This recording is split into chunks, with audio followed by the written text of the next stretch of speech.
Hello everyone, it's Lodi here. I'm just making a video to talk about something that is very important to me, something that changed my life, something that I found out about after my awakening. And I feel like anybody who watches this videos that I make, I don't think a random person clicks on my video. So I think anybody who clicks on my video is somebody who's also more or less on the same journey as me, who's at least trying to learn the same things that I talk about. So that is why I feel like this is important and I would like to share it. Okay. What I'm referring to today is the Hermetic principles, right? The seven Hermetic principles.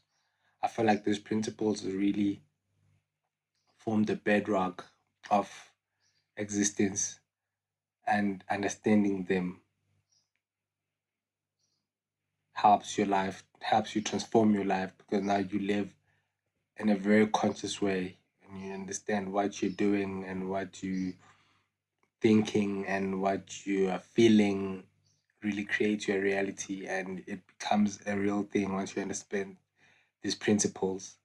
So I just want to talk about them, introduce them, and anybody who's interested in them will hopefully check out the books that speak about them in more details. Or maybe if anybody's interested in hearing me talk about them, they can let me know. I can maybe make more videos going into depth, maybe one by one or anything like that. Okay. So these principles, the Hermetic principles are seven, right? There's seven of them. It is the principle of mentalism, the principle of correspondence, the principle of vibration, the principle of polarity, the principle of rhythm, the principle of cause and effects, and the principle of gender. Hope I didn't miss any. So these seven hermetic principles really govern life on this planet, and understanding them gives you power to be a more conscious creator, as I said. So I'm going to start from the top, as I stated, the first one, which is the principle of mentalism. Not going to give the word to word definition as it's given in the book like the Cabellian. I'm just going to do a slight overview.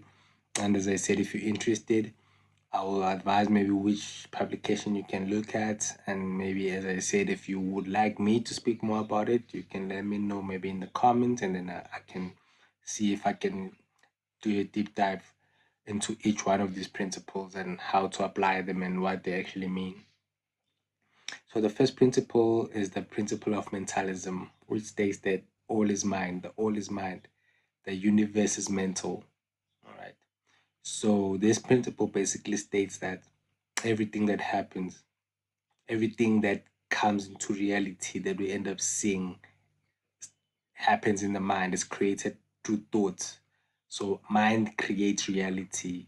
Life happens in the mind of the all. This is all, everything we see and hear and feel and taste is is mind.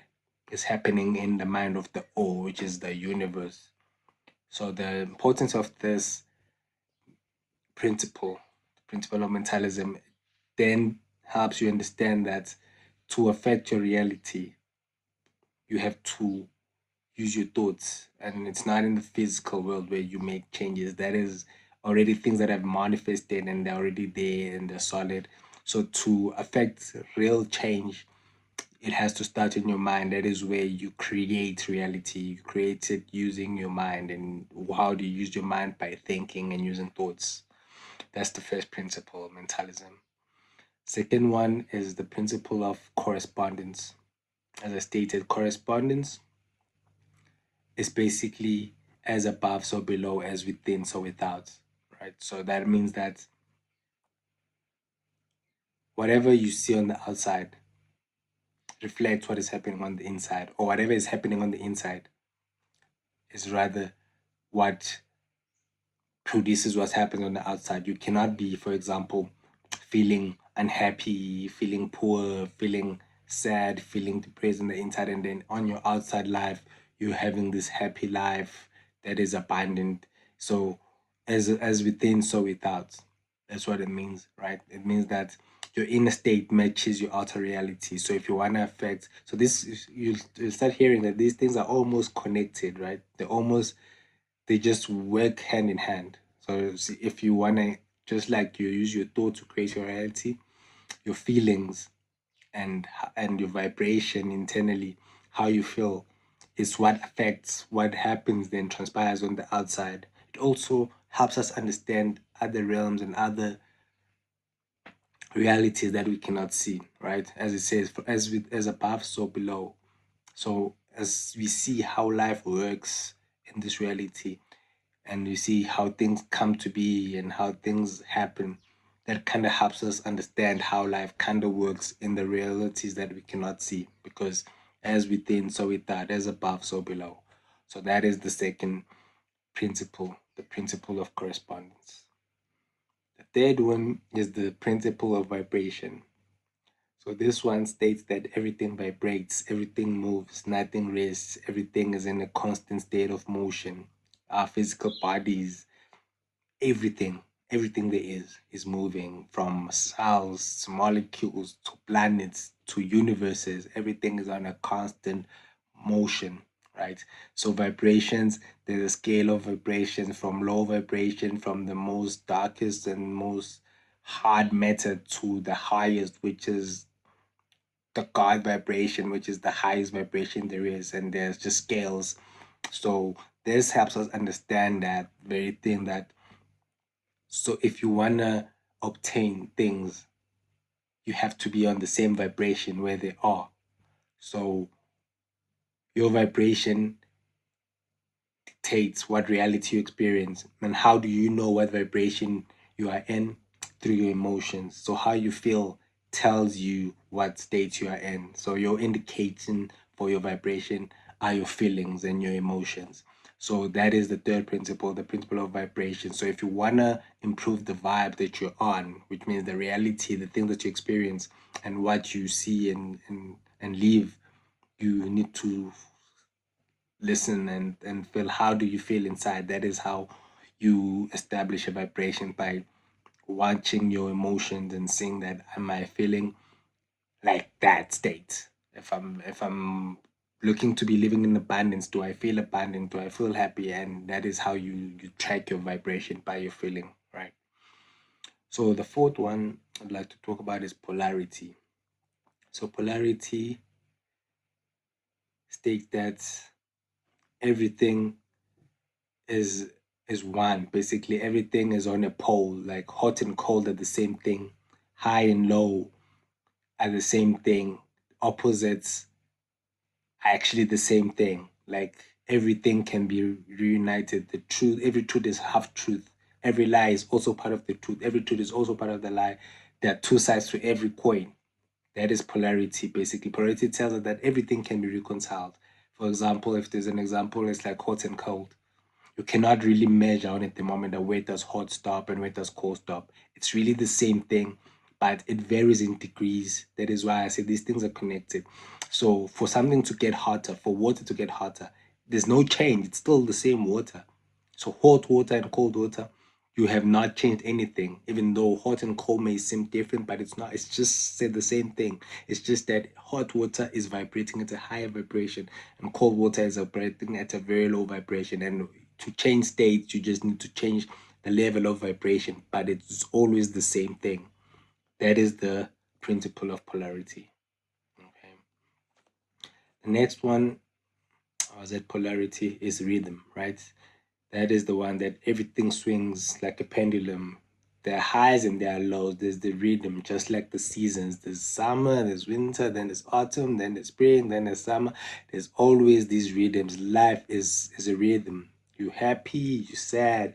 It's not an accident. It's a principle. It's a rhythm is one of the principles of the universe. So understanding this principle helps us understand now as to, okay, since I understand that there's highs and lows and whatever, now I can be able to try and control myself, so that I stabilize myself, so that even when things go too well for me, I'm not too high, that when things go bad, I'm too low. I learn to balance myself. So that is the advantage of understanding the principle of rhythm, and also knowing that things do not stay the same. things are meant to change and they are changing and they will change. And you have to just find that balance within yourself. Okay. That was number five, I think. Rhythm. Number six is the principle of cause and effect.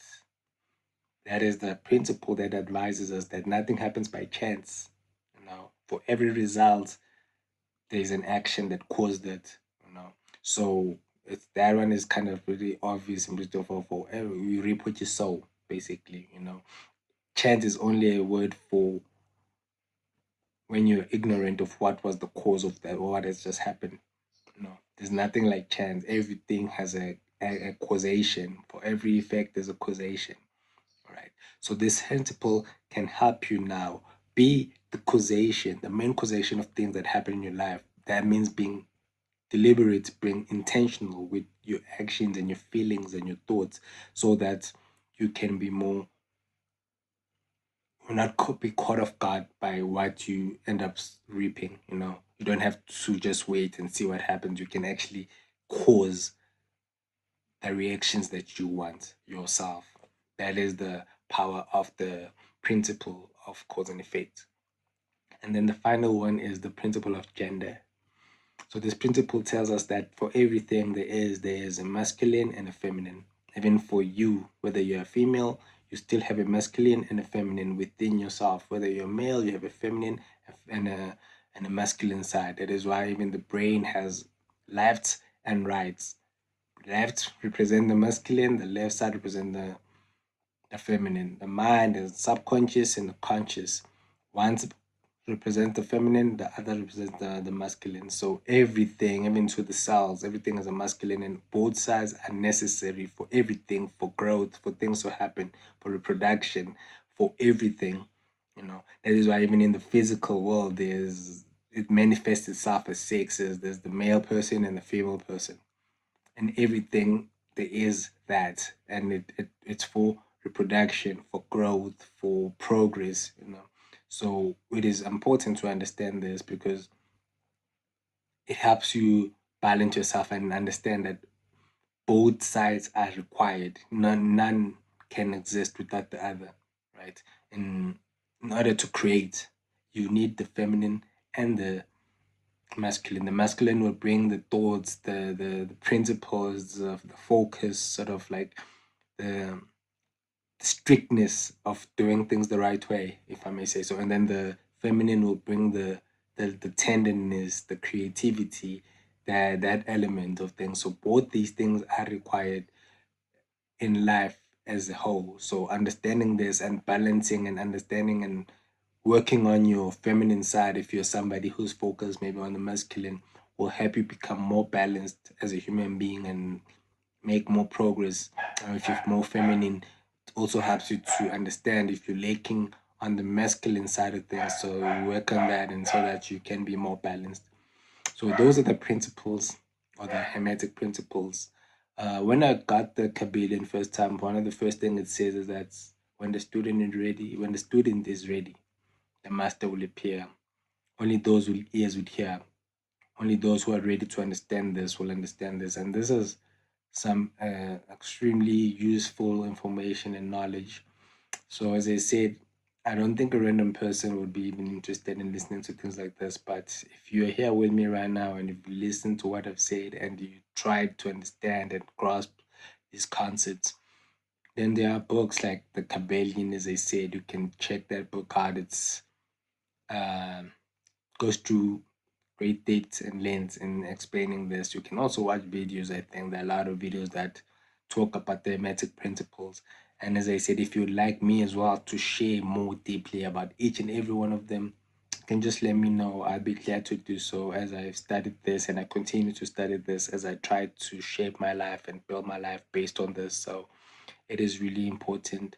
So that is what I wanted to share with you today. The seven hermetic principles, knowledge that is very useful for those who are awakened and who are ready to take things into their own hands and being intentional creators of their reality as it should be, as it was intended for all of us. So yeah, anointed ones, that is all for this video. Thank you for being here with me until the end. Lodi out. Peace.